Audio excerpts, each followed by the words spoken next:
Can you hear it? Welcome to Relay.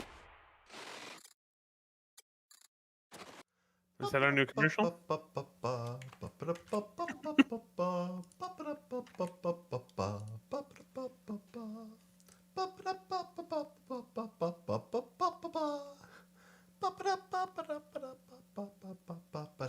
Hey! Welcome! It's time for video game news. Hello. Hey, Sargarath. How's it going? Hi. Up here in Canada, we don't chill our society. It is free range, grass fed.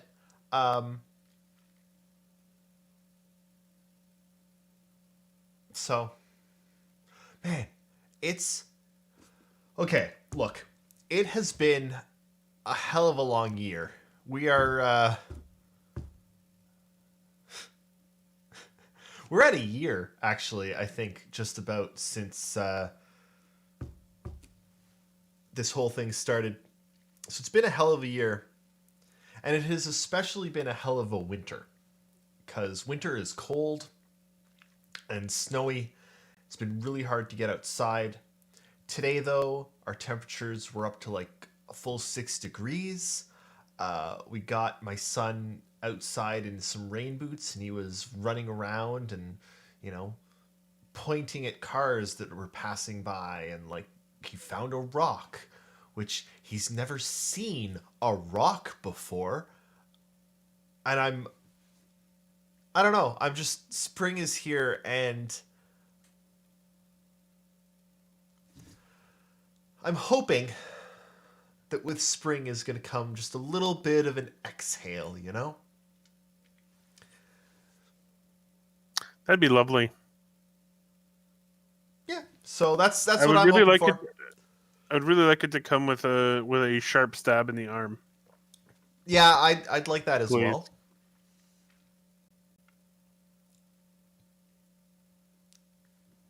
I'd like that as well. Yeah, I know, Sargarath, it's he's having an interesting childhood. He's now like almost a year and a half, but that means that more of his life has been in lockdown in a pandemic than not, which is who knows how it will affect him? Who knows how it will affect any of us? Exactly. Anyway, so this is our games show. It's the show where we talk about video games. Except for which one? Except for Star Citizen. And why don't we talk about that one? Well, generally we don't talk about that one because we have another show on Saturdays where all we do is talk about Star Citizen. And oh boy, are we going to have a busy show this week. We missed last week's because, well, I was really sick. And yeah, so we missed last week's Star Citizen show. So this Saturday, 9 p.m. Eastern, this time right now, there will be an actual Star Citizen show where we're going to have a ton of news to go through. It's going to be good.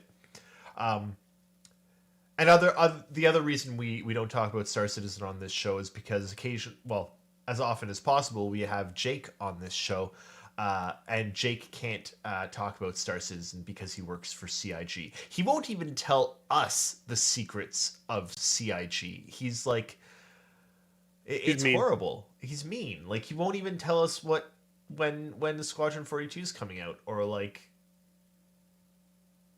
anything. It's horrible. Or when the Hull C is coming out. Yeah. Honestly. Anyway. It's Wait, that's terrible. a little bit too close to Star Citizen talk. We gotta get off of that topic. Okay. What do we have? We're gonna start with Chapter 0. What you playing? All right, shall I start? Yeah, go ahead. You start. So I only put one thing in the doc, but I am playing a couple other things. The reason I only put one thing in the document is that a lot of the other things I'm playing are things I've been playing for a long time.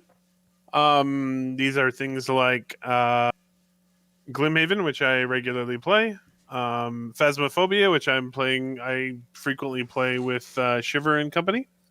And I have a very short story about that because it was pretty funny. And also, for some bizarre reason, playing Madden a lot on my Xbox. Not really sure why, but I'm enjoying it, so I don't care. Who cares as long as you're having fun, really? Exactly. I haven't played a Madden game in probably a decade. Why would you But, play a I'm game having on a good time. easy? I don't know. Does it matter if I'm enjoying the game? Yeah. Last I checked, the entire point of video games was to get enjoyment out of them. And if you're not enjoying the game, you should probably change it up a bit there, bud. Exactly. Also, thank you to once again to Game Pass for not making me buy Madden because I don't think I ever would have. But really, the main thing I played it's not necessarily new to me, but I actually haven't played this game in 2 years because it's in early access. Is a game called Foundation. It is it's a cool city builder. I think it's being developed by just one guy or just a few guys, and really cool. Some pretty deep, sort of systematic gameplay, and things like your peasants will make paths on the ground just by where they have to go, to get things. I think you can build roads, but you don't necessarily have to because they'll make paths through the grass. Things like when you instead of building houses individually, you just basically zone areas for residential, and they build their own houses when So they it's feel like SimCity. they should. Kind of, except more like medieval and much more small scale than it's something like SimCity. So it's basically like Age of Empires almost, except with some SimCity like mechanics. All right. Cool. It's pretty cool. I think I've actually got that. So, I booted it up a couple weeks ago, but found the UI a bit confusing and didn't want to. Yeah. I think that's a very good note. The UI currently sucks, but the developer did put out their most recent post is that the next update is a complete UI overhaul, from the ground up. So all the UI is going away, and it's all being replaced with newer, better UI. Good. And yeah, it is a little confusing. I think the only reason I was able to get a hold of it fairly quickly this time is that I played it before. So it's sort of my memory refreshed.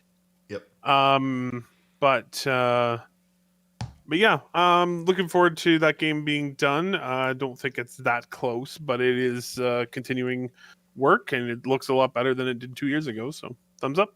Nice. And that's it for me. All right. What have I played? I've had a sort of scattering of games. Nothing really new. Nothing really came out that really interested me in the last, couple weeks. I have played the Outriders demo a couple of times now. I find myself going back to it every once in a while just for some quick shooty because I do always love some shooty. I'm excited. I am actually excited for that game to come out. I think it's got some massive problems with it. I find the voice acting and writing to be terrible, but I can never say no to a decent looter shooter poo. So I'm and it's just a demo, right? But I'm still every once in a while just hopping back into the demo for some pew pew. I love pew pew. Pew pew. Pew pew. For weeks actually, my bedtime ritual has been lying in bed with the Switch and playing some Binding of Isaac. Because it's a great little roguelite, right? Just great game. But I guess like a couple days ago, I was like, you know what? they're going to be announcing the new Zelda soon. Mm-hmm. Now that announcement might, I mean, they've already said that it's being worked on, but they're going to show something of the new Zelda soon, and probably, knowing it's a Nintendo, probably give us a release date, right? Because they're not going to show anything until they're like, here it is. So, and with that release date, who knows? Might even come information on a new Switch. We don't know. But I was like, maybe. But I played Breath of the Wild a lot back at the launch of the Switch, which was, what, 4 years ago now? The Switch? Yeah. Oh, yeah, 4 years ago sounds right. Maybe 5. 4 or 5. It's it's actually exactly 4 years. March 2017. Yeah. It has been so long, but and this is something I want you to keep in mind. Anytime anyone thinks of time lately, you have to remember the last year hasn't felt like a year, right? Yeah, or like many years. So it only feels like it's been the Switch has been out for 3 years, because last year just doesn't count for the perception of time. At least that's what I've noticed. I was like, wait, how many years? We've been in this house for 3 years, and now I'm thinking about it. I'm like, no, because we were in here for 3 years before the pandemic, and we've been in the pandemic for. Have we been in this house for 4 years? Like those kinds of things, right? Like, it's just this pandemic year just didn't exist. Anyway, January 2020 feels like so long ago. It just ridiculous. I know. That was when the Australian wildfires happened. I know. And it's like, and that we were like, oh man, 12 years ago. We were like, oh man, 2020 is off to such a bad start. Look at these wildfires. This is horrible. Yeah. Right? What babes we were. What infants. It was going to get worse, says the narrator. Anyway, so I've you know what? I'm picking up Breath of the Wild again.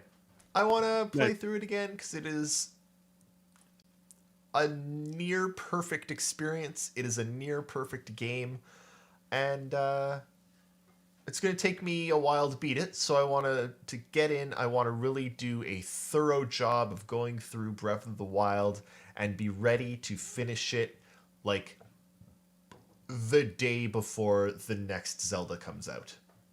Mm-hmm. You know? You want to flow right in. Yeah, I want to finish it, and then I want to pick up the new one and just... Wow. They were going to do a full overhaul of that, weren't they? It's one of the few MMOs that... there's a few of them that have just kept on keeping on, you know? I thought they had announced like a full graphical overhaul a couple months back. Maybe, at this point, maybe a year or two back. COVID times, who knows? I'm never really sure. Yeah. Oh man. Anyway, yeah. Oh yeah. My God. What's that? The start of that. Do you know who started development of that game? Who? Sierra. Wait, really? Yeah. Sierra Online. Started that development of Lord of the Rings Online. I loved Sierra. They were I love Sierra too, but they've been dead and gone for like 20 years. Yeah, I think they're planning a graphical overhaul of Lord of the Rings Online, sort of to coincide with Amazon's Lord of the Rings show, sort of. Which makes a lot of sense. Breathe some life back into it, which is good. Good games are good games forever. They don't get bad. And I've also been playing a lot of Valheim because Valheim is great. It's I saw an article this week that was basically like, Valheim is the best survival game because it doesn't care about the boring shit. It doesn't care about your thirst. It doesn't care about your pooping and your, like, like it just they cut out so much of the fluff that's in some of the more hardcore survival games like Rust, Tarkov, Scum, etc. Like there's still things to do. There's still grind. There's it's got an extensive buildings. It is a great game. I love it. It's also a lot tighter. It's like 8 people on a server, not more. So you can either limit the server entirely to the couple people you know, or have it open. But there's less of a chance of like dickery, you know. Makes Yeah, sense. I can't stop playing Valheim. I don't know when I'm gonna stop. What's the big gameplay attraction for Valheim? What's the thing that you're like, I want to go do this? The problem with Valheim is there's like Stargreth, it might be 10. It's 8 or 10. It's not many, right? Like it's a fairly low player count, which I love. But it's also not 4. I need to put that as a rent one of these days. I'm sick of 4-player games. I've got more than 4. I do have more than 4 friends who all want to play at once, you know? Anyway, Yep. I want to. So I'm playing it largely with Cass, right? And we're sort of playing with Mac as well. All 3 of us have a server going, and we've got a village, but we want to expand our village, and we want to make our home bigger, and then we want to find new islands because you can sail to new islands and get new, like, we want to find some swamps. I haven't found swamps yet because you can get iron in the swamps, and then we can build better, like right now we can only build a campfire, and the campfire has to be placed on ground, but we want to be able to build a hearth, which is stone, so we can make, like, you can make cool stuff, and we want to get more stuff to make cool stuff and find more places to find. It's exploration and it's building. And So it's Viking Minecraft. Yeah, basically. It's Nice. explore and build, and the combat's not bad. That's a cat. Hello, cat. Yeah. Why do you have a cat on the moon? I mean, I know you've been genetically modified to live in space, but I mean, it's sort of just dead floating around, and I have to kick it out of the way every once in a while as it rolls past like a tumbleweed. does it give a dead cat bounce Yeah. when it hits the surface of the moon? Yeah, it bounces in those little puff of regolith. Oh yeah, Yeah. that's good. No, Valheim's great. I love it. If you don't have it, if you haven't played it, look into it. It's decently priced. They've just made all the money, so I don't think that support for it is going to go anywhere. I've had fun with it single player, though. But it only has a 96% rating.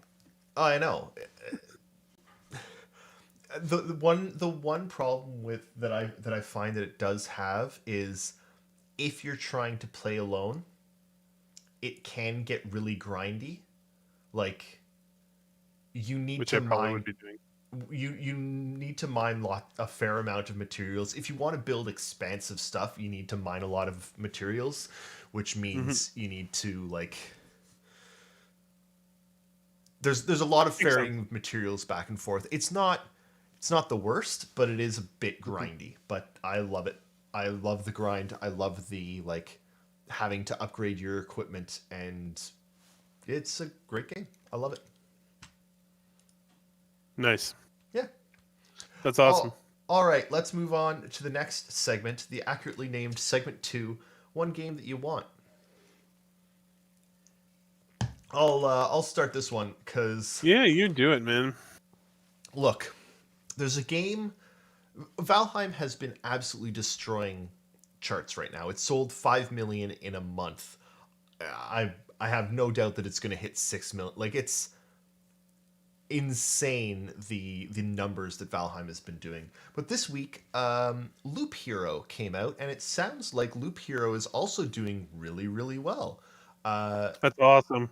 That game's amazing. Great game. The demo for it was available. I think the demo might even still be up, but Yeah, and Loop Hero is sitting at 95%, so a whopping 1% less than Valheim. great looking game. I really, really enjoyed the demo. I really, really want to buy it and play it, but I want it on Switch. The demo to me seemed like an experience that I want to play in my hand. I want to play it in bed. Like, I really like roguelikes that I can take with me. I don't like being stuck because I don't know. There's just something about roguelikes that I really want handheld for. So I really want Loop Hero on the Switch. Also, Sargareth. I don't know what Ashes of Creation is offhand, actually. Should look that up. I feel like the name is familiar, but New World. Is New World like I thought it was delayed again, and I really wanted to try it,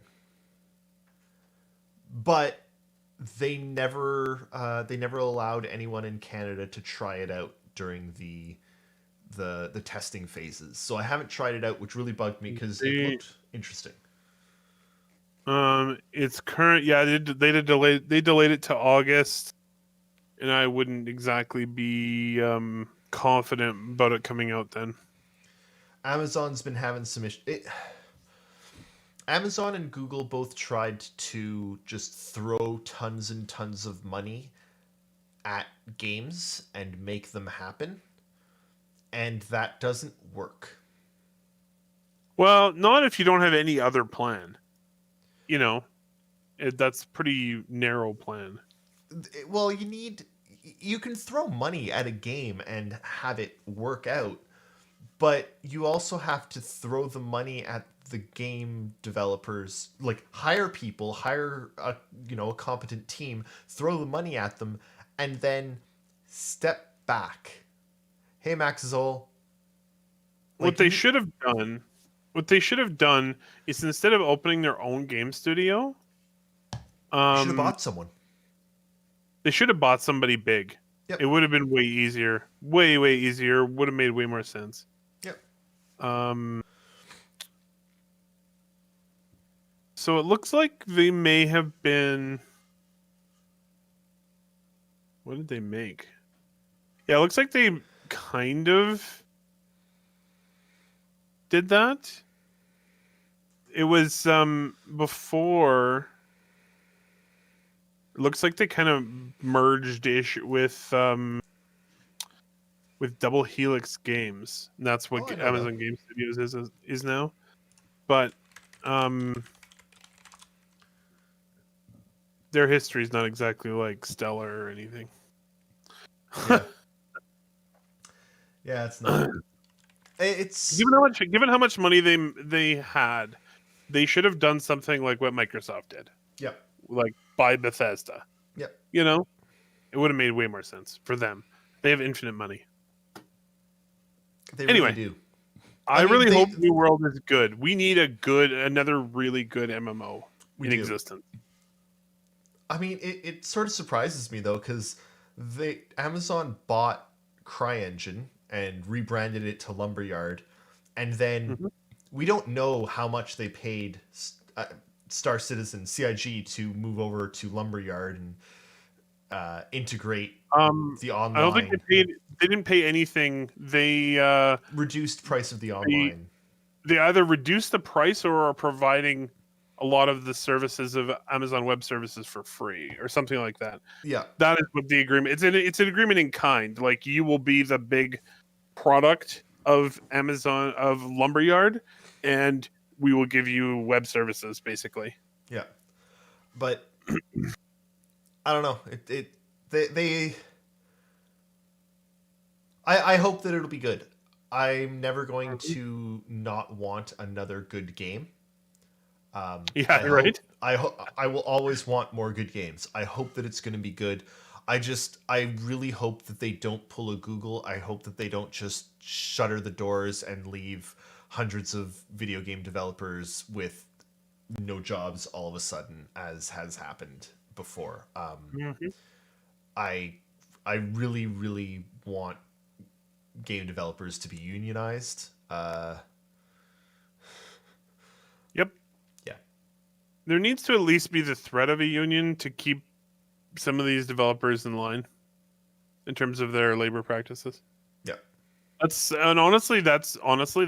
whole deal with unions. The reason you need them around, even if you don't belong to one, is they still protect you, even if you're not in one. yeah. But if your whole industry doesn't have any unions, then you're not going to get a lot of protection. Yeah. Just the way it works.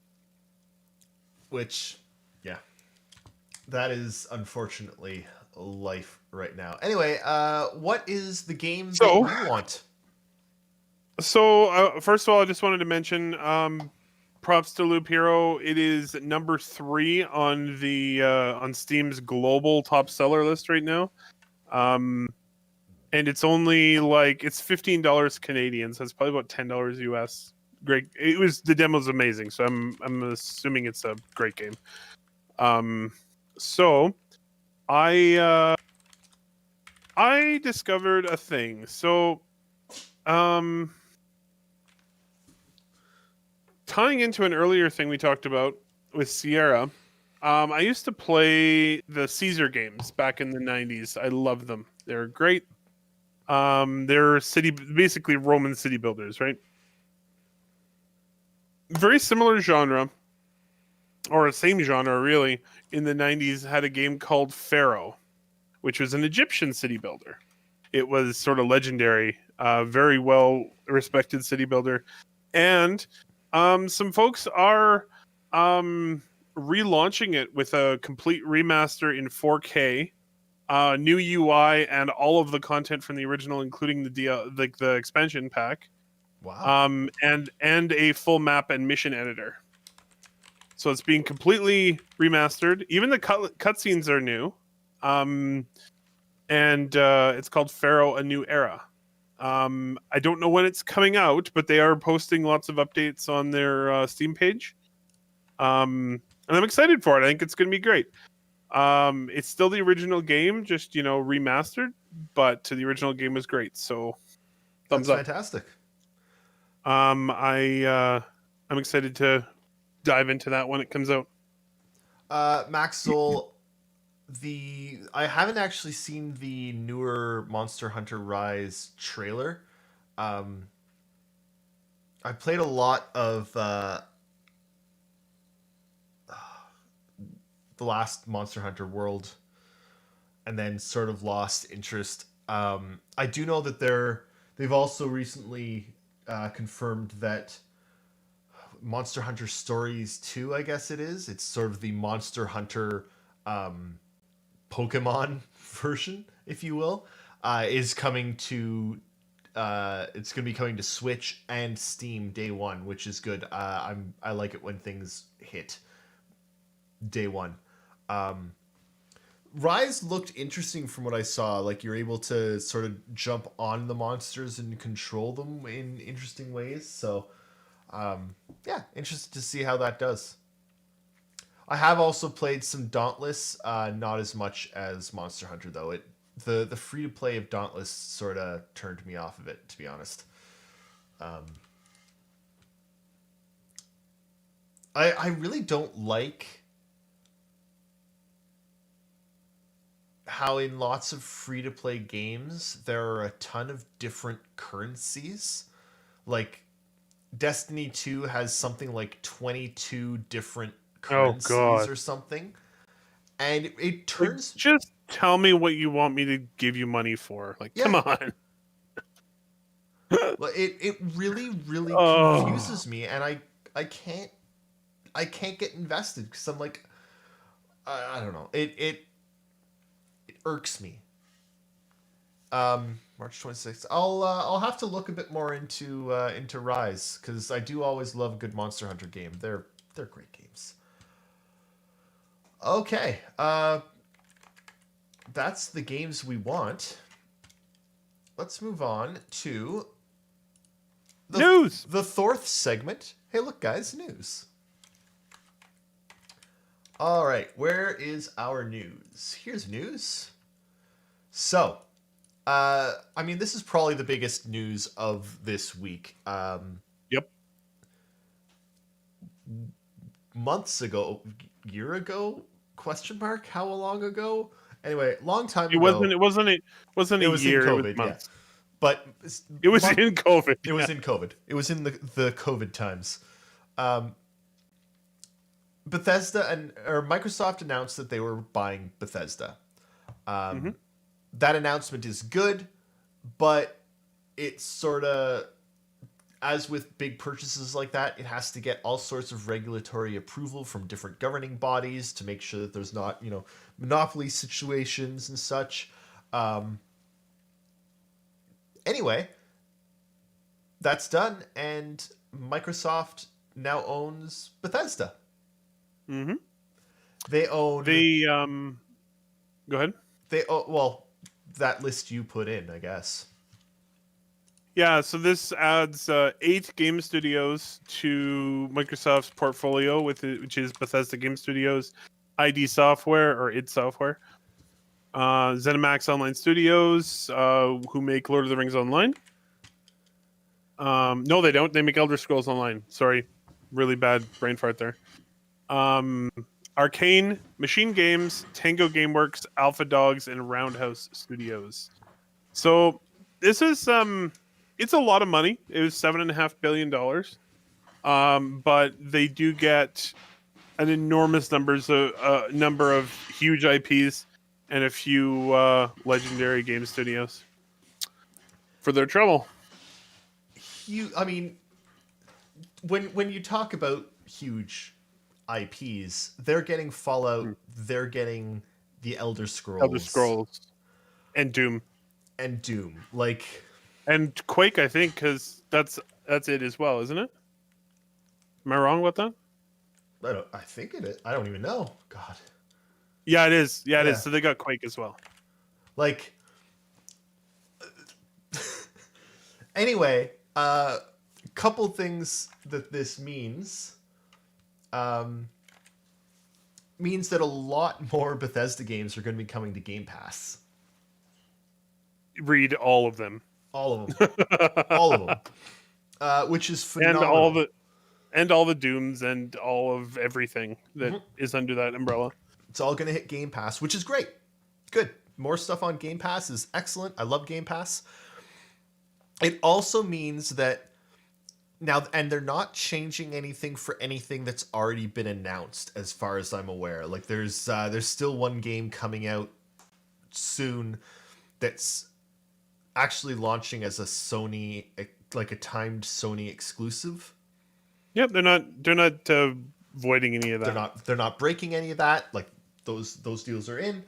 But it sounds like there will be games coming up, Bethesda games coming up, that will be exclusive to PC and Xbox. Which, at least they're on PC. Yeah, and they're not. To be frank, this won't be all of them. Like, this is probably going to be the smaller games, not the bigger ones, because as a few people have pointed out, Microsoft will want access to the enormous amount of money they would get by selling things like Elder Scrolls games on PlayStation. Yeah. And also, they have specifically structured this so that Bethesda's actually not directly under. We talked about this before. They're not going to be directly under Microsoft. They created a new subsidiary that Bethesda will be under. I think it's called Vault or something like that. Vault. So they'll be somewhat autonomous, and it sort of gives them a good out and easy way to explain that they're putting their games on PlayStation, Yeah. So I don't. While there will be some that are Xbox and PC exclusive, I would suggest this was probably the smaller titles rather than the bigger ones. Yeah, that's no, about it. Max Zoll, I'm with you. Like PC, Game Pass, anything that's coming to Xbox is coming to PC at the same time, which is great. So Mhm. it's a really good time to have a PC, honestly. Oh yeah, like it's been great, and it's so many things that were even a bunch of PlayStation stuff is coming to PC Yep, now. it's starting. Even Sony are like, well, we can make a lot of money off the PC market. Horizon Mate did really well. Hmm. Persona 4 did really well. Um, Yep. it's happening. Okay, Warframe is getting another giant update. Still in beta. Warframe has been out for as long as Star Citizen has been in development, If not longer. if not longer. Anyway, it sounds like they're getting Warframe's getting a massive update. They're doing a whole bunch of stuff with the spaceships that they have in Warframe. They're going to make it easier to get yourself a capital ship and fly it around and do stuff with it. Just thought it interesting because Warframe is still going, and I don't know if it's ever going to stop going. I was reading the list of platforms it's on. So Windows, PlayStation 4, Xbox One, Nintendo Switch, PlayStation 5, Xbox Series X, and Xbox Series S. Yeah, Yeah, it's everywhere. it's Warframe's a great game. If you've never played it, go play it. It's free. It's a lot of fun. yep. Speaking of It's a shooty shooter. speaking of games that have lasted forever, Artifact is dead. If you aren't aware of what Rest in Artifact peace. if you aren't aware of what Artifact was, I don't blame you. I only know because I read the news in what it was, but it was Valve's like card game thing, like Hearthstone, and I mean Hearthstone's the only one that I can think of, but there's also like Where's- Scrolls or something. There's an Elder Scrolls Well, one, Gwent is another right? Gwent. famous one. Anyway, Valve made one, Artifact, and it's dead because Valve doesn't make video games anymore. It's pretty much. Except apparently Half-Life Alyx, which was amazing but came out of nowhere. Phenomenal game, but yeah. Mojang did Scrolls, and then there was like Elder Scrolls Legend or something. And Scrolls didn't do well, and the Elder Scrolls one didn't do well, and Artifact clearly didn't do well. And I mean, Gwent is popular, but Hearthstone is the major one still. And Yep. and Magic Gwent the is Gathering forever. now has like decent video game versions of Magic. Mm-hmm. So And Magic the Gathering will last forever. The game yeah. is like that game is eternal. it'll never die. Yeah. I saw an interesting game while looking through the news, and I thought I'd mention it because some of its categories intersect with the interests of people that watch us, I suppose. It's called Star Dynasties.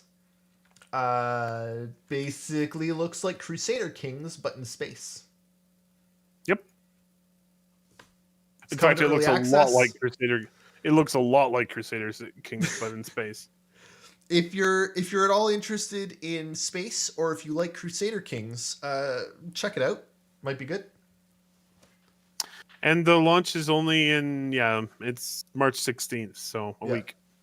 It's early access it launch. is launching into early access. So I did also look, and the studio that is developing it has never developed another game.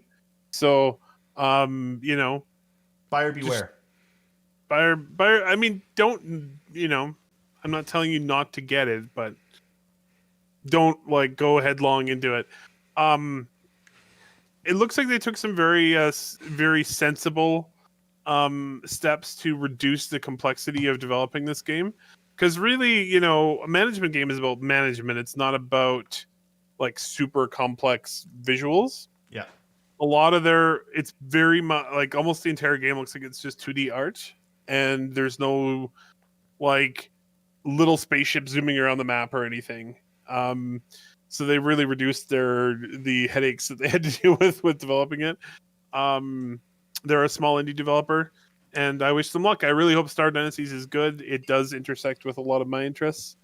Max Soul, are yeah, you keep an eye on it. referring to the Outriders demo?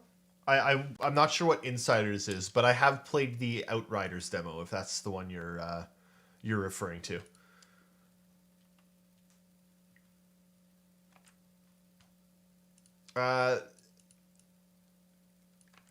Eric, this one is yours. Yeah. So, a lot of people have been wondering since the new AMD GPUs came out. I mean, there was a small mention when they came out that AMD was developing a similar feature to DLSS, which is what does DLSS stand for? Deep learning super sampling or something like that. Something like that, yeah. DLSS. Did I get it right? Oh, I nailed it. Deep Nice. learning and super sampling. Okay. So there's a whole suite of visual improvements that AMD has called Fidelity FX, and one of them is called Fidelity FX Super Resolution, which is basically functionally works the same way as DLSS. And there was a little bit of news coming from the YouTube tech kingpin himself, Linus Sebastian, who mentioned that he had information that AMD was making progress. The reason it was taking as long as it was is that they don't want it to be like DLSS 1.0 was, which was largely useless. And they also wanted it to be cross-platform. They want to be able to use Fidelity FX super sampling on the new Xbox Series, the PlayStation 5, and all of their new cards for PCs as well. So the upshot of this is that basically this is a technology that renders a scene at a lower resolution and then uses AI to upscale it to a higher resolution. And it does this dynamically. So especially for consoles, what you can get is this is especially good for consoles. You can get much better visuals while rendering in a lower resolution. So you get much, much better performance. There's always a little bit of a trade-off, but in a lot of games, it is a big win and a huge performance improvement and just better overall for gamers. So looking forward to that feature. Hopefully it comes soon. And I hope it stands up well to DLSS, and then it's just great for everybody. Yeah. More competition is good. Yep. Max Zoll, more good experiences. I just want to quickly touch on Max Zoll from, I guess, YouTube comments. Yeah, I have tried the Outriders demo. I talked a bit about it earlier. I think the game has some huge issues, but is also incredibly fun. And I'm really looking forward. Actually, it comes out early April, I think. So I'm really looking forward to hopping into it and seeing what the actual game is like, the full game. So, and yes, nice. DLSS. Like I've got a 3080. God, I forgot what 30 series I had for a second there. I've got You're one of 3080. like 4 people who has a 3080. I know. I've got a 3080, but I'm also running a 1440p ultra wide monitor. I was running Control at max everything to see, and without DLSS, I was getting 50 to 60 frames, and with DLSS on, I was getting 90. Yeah. I mean, it's a huge improvement. It's a 30 frame jump with no visual degradation, which is absolutely insane. And it's still, honestly, it's still fairly young technology. DLSS 1.0 was not great. 2.0 is very good. Really, really excited, though, to see both where NVIDIA can take DLSS in the future and also where AMD can, because you got to think like right now it's graphics cards, right? It's graphics cards for PCs. But what about I mean AMD has cards in most of the consoles, but like Yep. can you imagine the next Switch having DLSS Exactly, because capabilities? it could the Switch could have the Switch could have DLSS or But super resolution. Here's the thing. They want the Switch to get to 4K. That's how you get it to 4K. It doesn't have Yep. right? Like it's running it at the lower resolution, the same resolution it runs in handheld, and you've just got the chip the DLSS or equivalent upscaling it to 4K on the fly. Mm-hmm. And you will literally never know the difference. We cannot like yeah. The only issue with this technology is that it does need to be enabled by game developers. Yeah. But it's still such a massive performance improvement that, especially now that when AMD does it, it will be on the consoles, which will really lock a lot of developers into supporting it. It's like, well, shit, all of our console games need to support this thing. Yeah. It's a big deal, and really, I'm really wondering how much it can do for VR too. Yes. For massive visual improvement in VR. So that's something I'm really looking forward to checking out. Yep. Go ahead. Yeah. No, that's it. Okay. So this is a You very got this. vague I will one. be right back. Yeah, of course. This is a very vague one, but I figured I'd mention it. Is sort of not leaked. It was mentioned this week that Xbox has at least 2 major unannounced games that are coming out this year for Xbox Series S and X. This, of course, because of the way most Xbox games work now, it'll probably come out for PC as well. I think these are supposed to be surprises because it's March now. For a game to come out less than 9 months after it's announced is pretty fast. So I'm very much looking forward to seeing what these surprises are.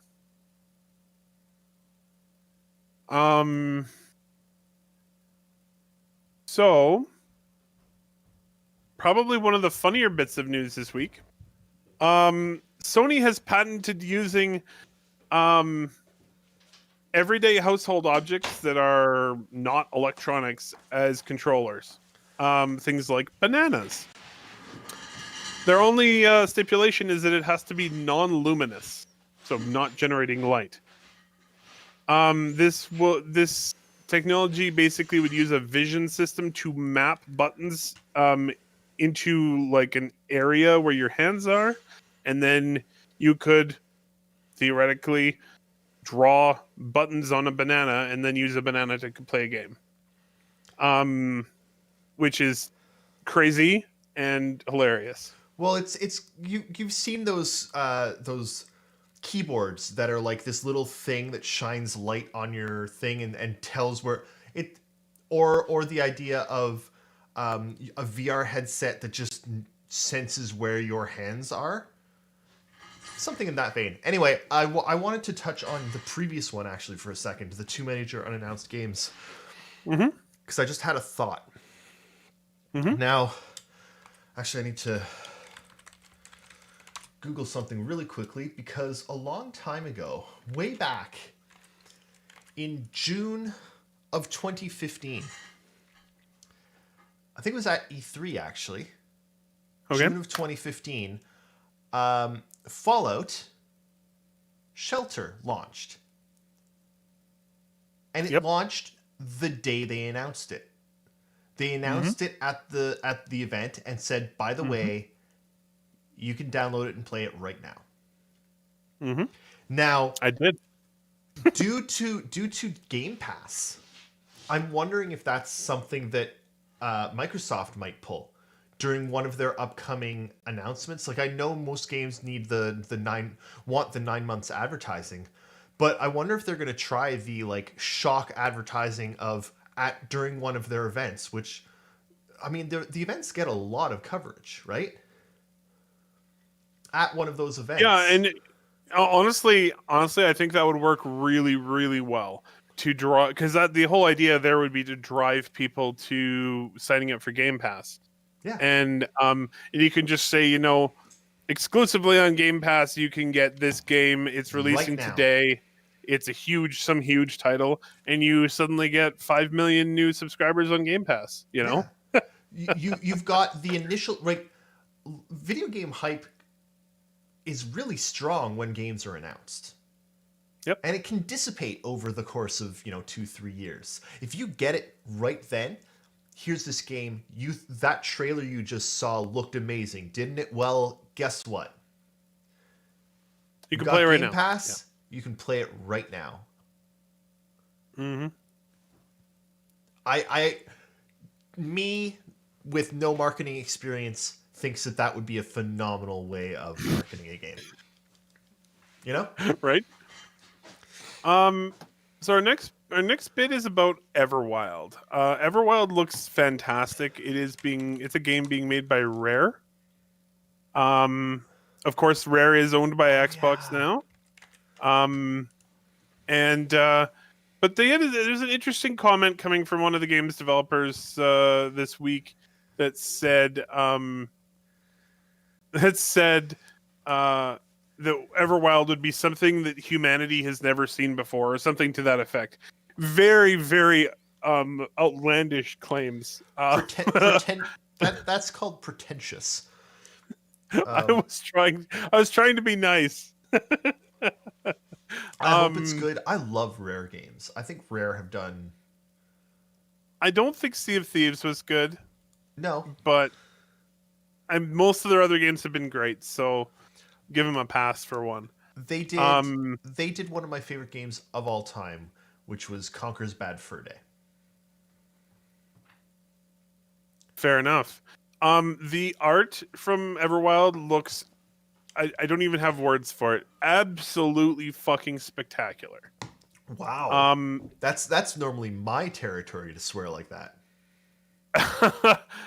So if it can hold up, and it is something special, really, really, really looking forward to this game. I don't know if their pretentiousness really is warranted or not. I guess we'll have to see. And I'm guessing. Oh yeah, it's going to be on Game Pass. It is, yeah. Rare is owned by Microsoft. That's fantastic. So, yeah, it's coming to Game Pass. It's time for segment. Get your free shit. This week's free shit is War Game on the Epic Games Store. War Game Red Dragon. I think it's like a wartime RTS type thing. Should be noted. Yeah, it's a wartime RTS game. It is a little old, but this is a game that has an 88% on Steam. So probably a really good game. If you like wartime RTS games, probably worth your time to go and click the button to get it for free. It's free. Get it. Yeah. All right. And now it's a 24. It's a 2014 game, but probably worth checking out. Yeah. And now we're on to Section 8. I don't know. Yell about something. Eric, take us away.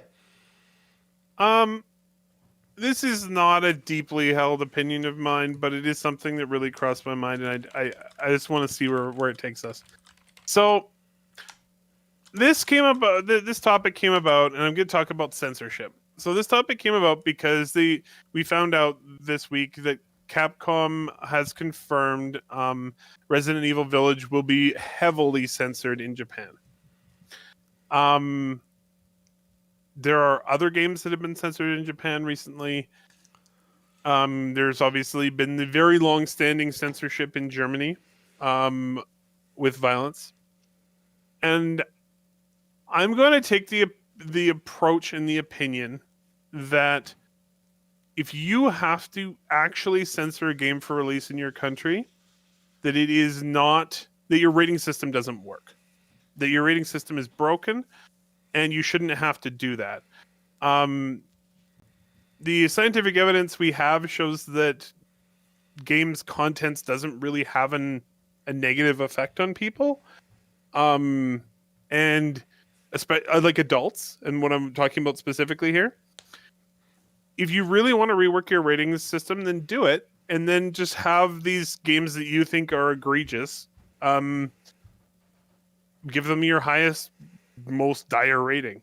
But don't just hack and slash at the content of a game because you feel like it. I don't know. That's sort of where I sit on that. Anyway, what do you think, David? So I'm sort of agreed.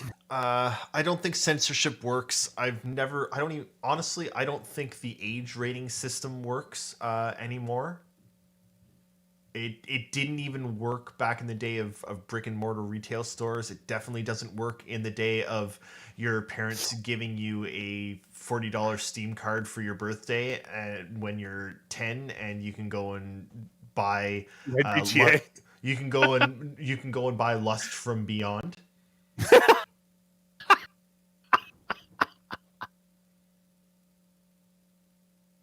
Oh, Lust from Beyond. We had such a good gag with that. That was great. Hey, guess what? All you have to do to buy Lust from Beyond is say, "Yes, I was born in 1901." Age ratings don't make sense anymore. They literally don't make sense anymore. That said, I can understand certain things being censored in certain places. Japan has a large problem with suicide. I could understand something with suicidal themes being blocked or censored somehow in Japan. Germany, up until 2018, banned all Nazi symbols from appearing in video games. And has heavily curtailed violence. And has heavily curtailed violence as well, which I don't agree with, but I can understand the not wanting Germany doesn't want anything to do with Nazi symbols. Surprise, surprise. So while I disagree with the censorship in this case, and honestly in most cases, I don't think that censorship is in general a good thing to do. It's not the developer's job to censor things. It should be parents' jobs to make sure that the content that their children are enjoying is appropriate. But I think there are certain things that don't really hit the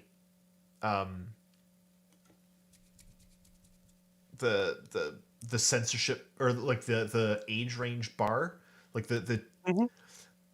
I think you need to allow for circumstances outside of the general ratings thing, and that would be where I could see censorship being okay. But yeah, no, for the most part, censorship's dumb. It is, and you know, it's also often applied with such an uneven brush. I am sorry, Japan, but you guys come up with some seriously fucked up shit. Like, come on, and it just blows my mind that they are the ones censoring things. And also, I didn't even know this, but apparently one of these sex scenes from I think there's only two, from The Last of Us 2 was removed from the game because they didn't like it, basically. In that game, you literally see somebody's leg like blown in half, like in a cutscene, so it's in like maximum detail. It's like, come on. I had to look this up because I mean, Japan does a lot of stuff. But we don't think about it yeah. here. We don't think about it here. The Ontario Film Review Board and the British Columbia Film Classification Office respectively prohibited the sale of Manhunt and Soldier of Fortune to customers under the age of 18, notwithstanding the ESRB mature ratings, by legally classifying them as films and giving them a restricted rating.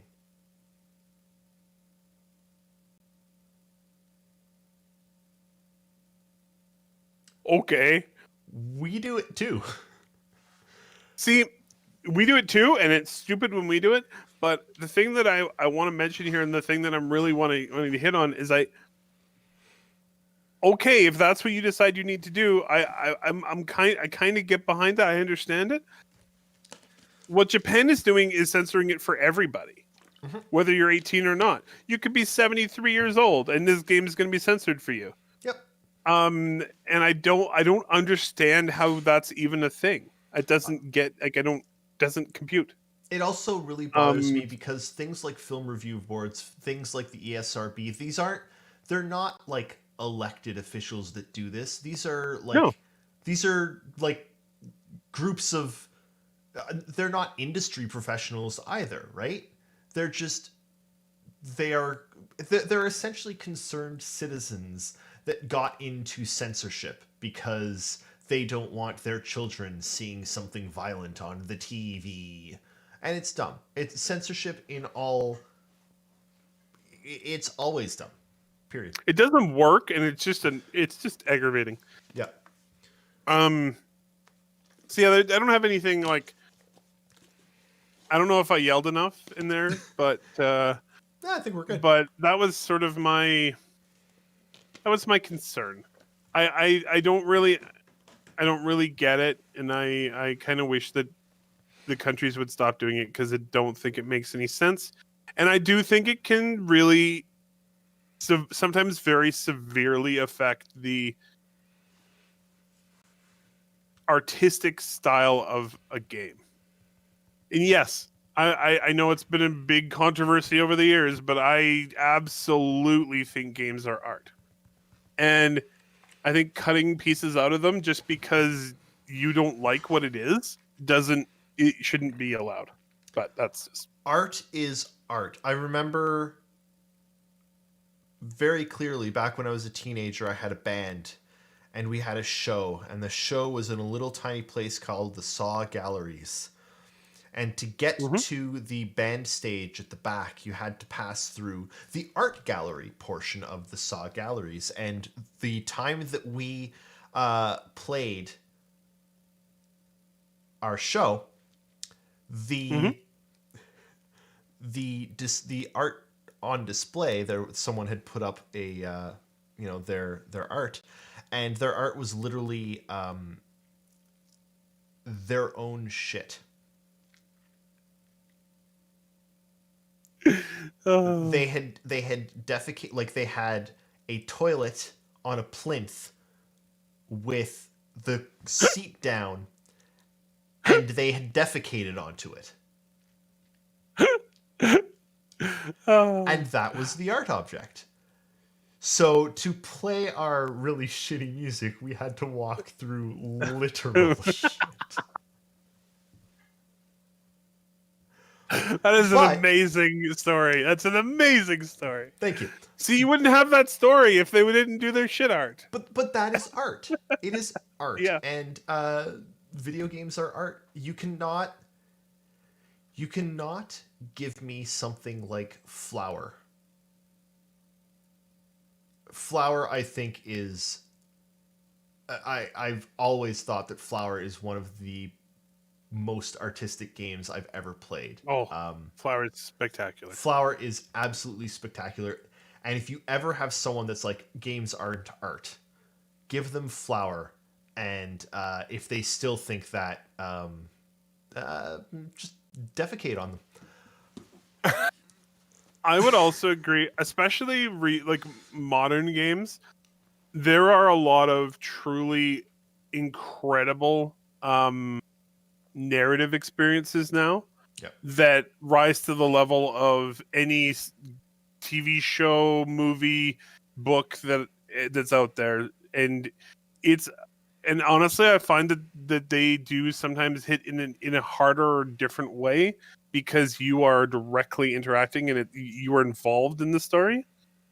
And I think we're way past the point where we can say games aren't art anymore. And I disagree with censoring that. So I did want to mention, as the last bit of our show, Lust from Beyond comes out in 2 days.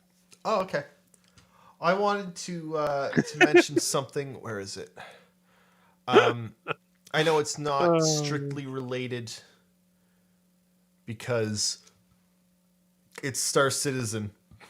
Just let me boot up Discord on my other monitor so I don't screw up the video. But yep.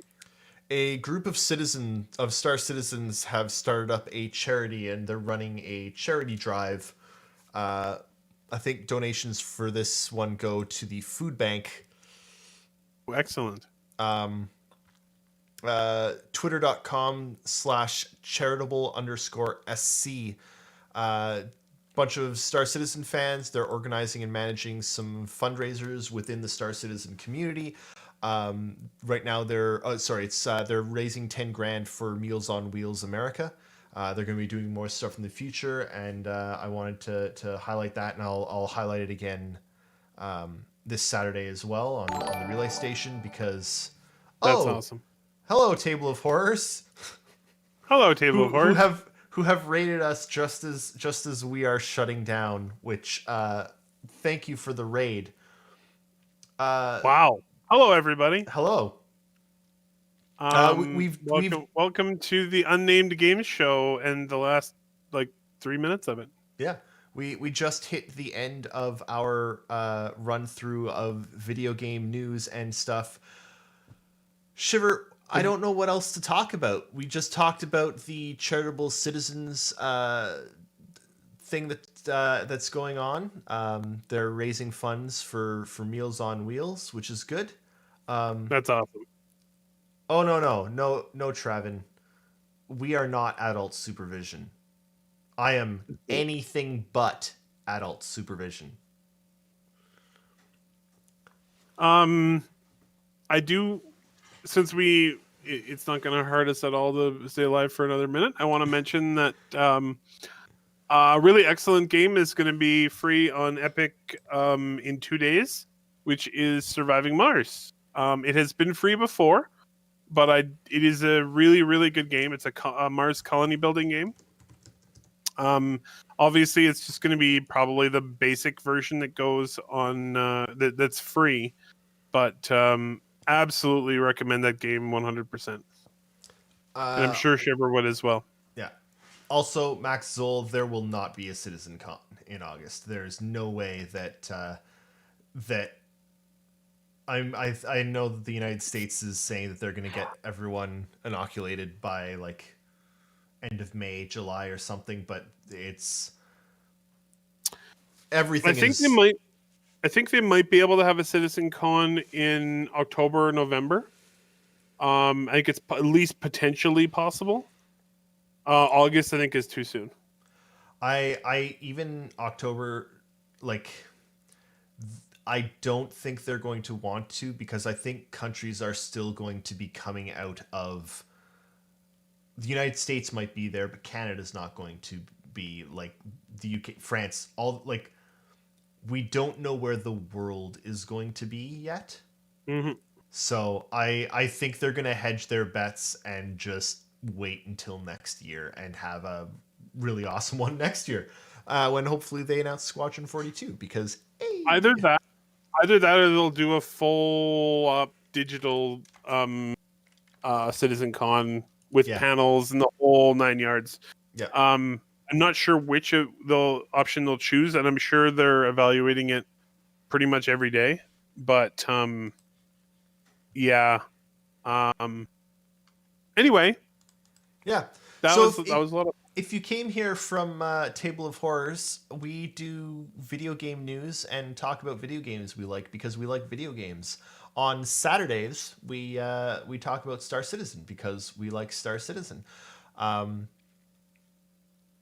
We don't really talk about Transformers much. Where'd that come from? I don't know. My head. Should Man, should we start up a Transformers show? Is Shiver leading the way? I think Shiver should start up a Transformers show. I almost want to tell my story of my D&D story just because it was so amusing. It was to pretty me. epic. But I mean, this show is technically only supposed to be an hour long. We've never stopped at an hour, and we didn't this time. But We managed to cruise right by. we managed to cruise right by it again. But hey, I mean, video games are fun. Why would we stop talking about them? You know what? No. I do have one more thing that I can talk about because if I don't talk about it now, I'm never going to remember. Literally never going to remember. So, remember back in the day, when to play video games with another person, you had to sit down on a couch with them. SNES. I mean, I know it goes further back. NES, Atari, whatever, garbage. But, like, think of Mario Kart on the SNES. And you could have, like, 4 people, all 4 of you sitting there playing Mario Kart. And 4 players made sense because we were all on square TVs, because back then, kids, TVs were squares, not rectangles. So each character got their own little square and everything was fine and dandy, and 4 players stuck, and every single console had 4 controller ports. And everyone always played 4-player games, and Halo was 4 players, 2v2 in like back in the day on a couch, you know? Mm-hmm. And I guess my complaint here, my issue, is that doesn't have to happen anymore. You don't plug in a controller into a console anymore. It's Bluetooth. How many Bluetooth devices can you connect to a console? I don't even know, but definitely more than 4. A lot of them are 8, I think, now. Why? How many people can you have sitting beside you at a computer? I mean, 1, maybe? Definitely not 4. I know you could do LAN games in Halo. Like, there were ways of extending it, but those were rare, let's be really honest. And the greatest multiplayer game of all time, Final Fantasy Crystal Chronicles, was only 4 players, even though each player had to have their own Game Boy Advance to connect to the GameCube. But why are games still 4-player max? There are so many great games that are like, nope, 4 players. Warhammer Vermintide 2, game I've been playing a lot of with some friends. Great game. It's like Left 4 Dead, but with Warhammer and rats, and it's great. They even have 5 character classes, but only 4 people can play at a time. Why? That seems douchey. Why? Divinity, Original Sin 2. Why can we only have 4 players without cracking and breaking the game to add? I've got 5, 6, 7, 8 friends. I mean, 2, but who's counting? Why have we stuck to this artificial limit of only 4 people can play your game? Even Diablo 2, way back in the day, was like, we don't care how many players you play with. You can have 8 players. We'll just increase the difficulty as more people join. Done. Problem solved. So why the hell do computer games or console games still stick to 4-player max? I don't get it. And then there's a game coming out in April. The demo's out now. Outriders. We talked about it a bit earlier. 3 players. They have 4 classes, but only 3 players at a time. Why? Why do you do this to people? Like it bothers me so much, you know? Like, just let me play with the number of people that I want to play with. I've got 5 friends that all want to play Baldur's Gate together because we used to all play Dungeons and Dragons together and we want to carry that forward. But Baldur's Gate 3 is going to be 4 players. Baldur's Gate 1 and 2 sure as hell weren't 4 players. Why? Why 4 players? Where did it come from? And why is everyone so damn stuck on it? I don't know.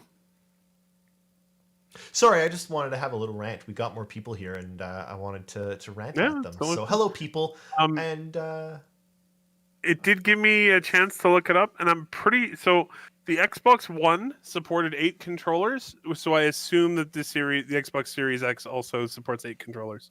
That is the most of any console, by the way. 8 is perfect. 8 is a good number.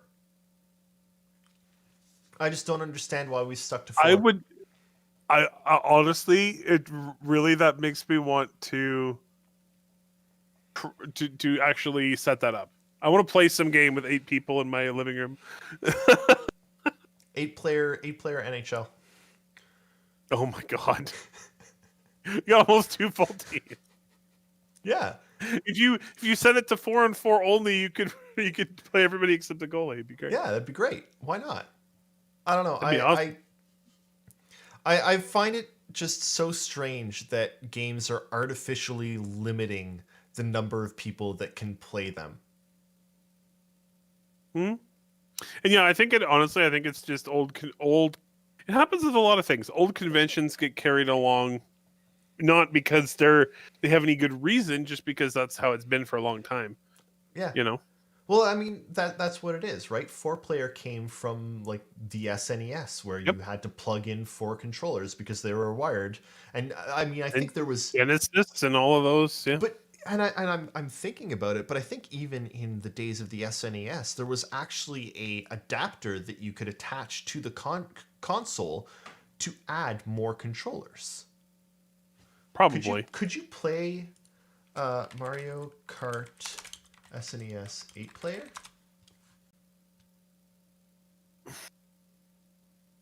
Oh.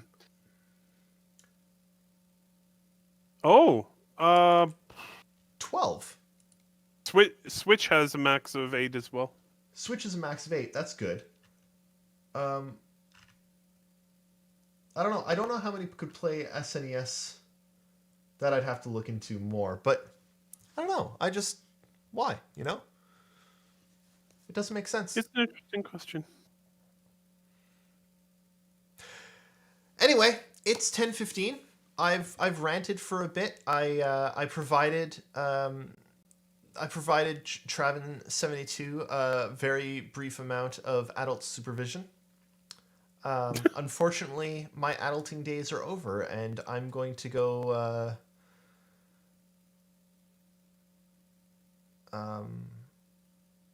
Sleep?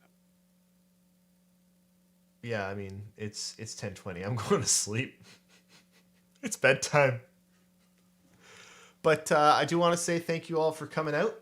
If you want to join us next week, this at 9 p.m. Eastern, so an hour ago next week, an hour ago Saturday, join us, hang out, we'll talk. And until then, don't forget to put lip chap on your eyeballs.